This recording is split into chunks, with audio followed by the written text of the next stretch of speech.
Part 4. You will hear part of a lecture on learner persistence. First, you have some time to look at questions 31 to 40.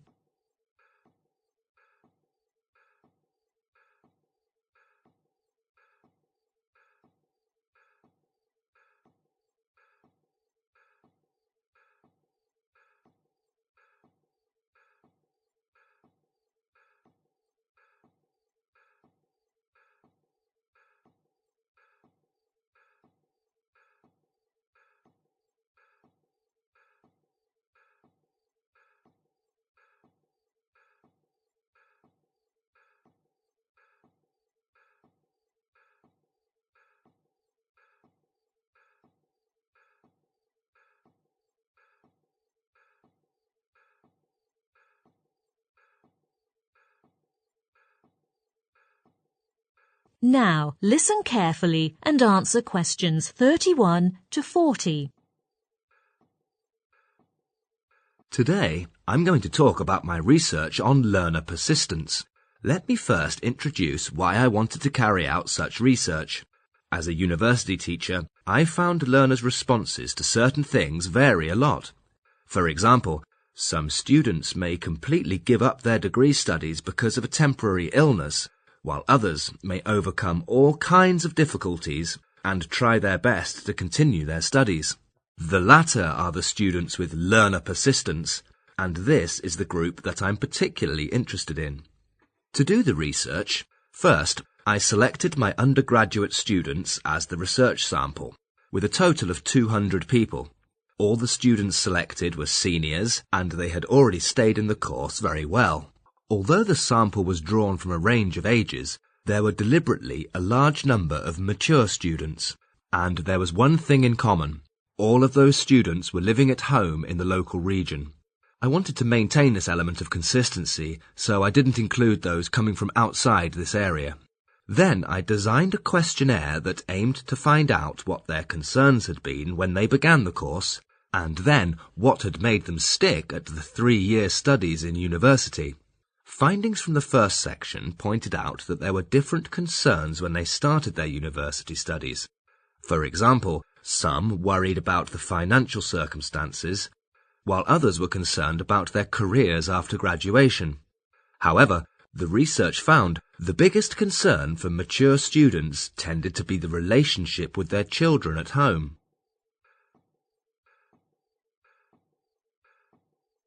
Next, I wanted to find out what had made those students persist with their university studies. So in the second part, I designed my questionnaire under 3 main headings: social and environmental factors, other factors, and personal characteristics. And I included 3 levels of importance for each of these 3 headings. At the first level, those points identified by the respondents were regarded as the most important in learner persistence. Let's look at them one by one. For the first column, that's the social and environmental factors, a significant number of students said it was crucial to have effective support, whether from their tutors or friends. For other factors, students were driven not so much by high grades, but by what they regarded as a success in their studies. This was quite different from what I'd expected. Regarding personal characteristics, a sizable percentage of participants said they liked to take up a challenge, which was seen as a very important factor. Then at the second level of importance, in the first category, many of the respondents regarded the life they enjoyed at school as an important social factor because this gave them good experiences. In the second column, other factors, a lot of people said that the most significant thing was decent health, which was also conducive to their persistence in the studies.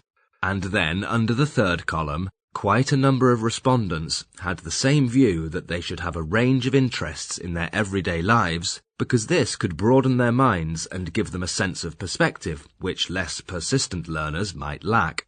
And then on to the third level of importance, under social factors. Several respondents said that they had been keeping close to their tutors in their 3-year university studies. In the second column, for other factors, they mentioned it was very important to live in a family without any problems. And finally, under column 3, They talked about the capacity for multitasking, which was the ability to simultaneously deal with different problems. From these findings, I've concluded some recommendations on how to promote students' learner persistence. Primarily, I suggest that we should distribute questionnaires to the freshmen so as to make clear of their maturity when they begin the course. This is really our most important concern.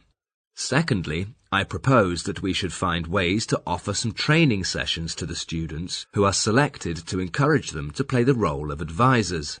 The purpose of this is to make support much more approachable to other students. Thirdly, in the evening and night, when offices are closed, students may have no one to turn to for help. As a result, I think we should provide online services to those in need. Researchers have pointed out that this service is actually more accessible than traditional services. And finally, if students don't submit their assignments before the deadlines, I think we teachers should contact the students first, rather than waiting for the students to come to us. So, this is all I want to share on my research. Now, let's turn to the next part. Are there any questions about... That is the end of Part 4. You now have 1 minute to check your answers to Part 4.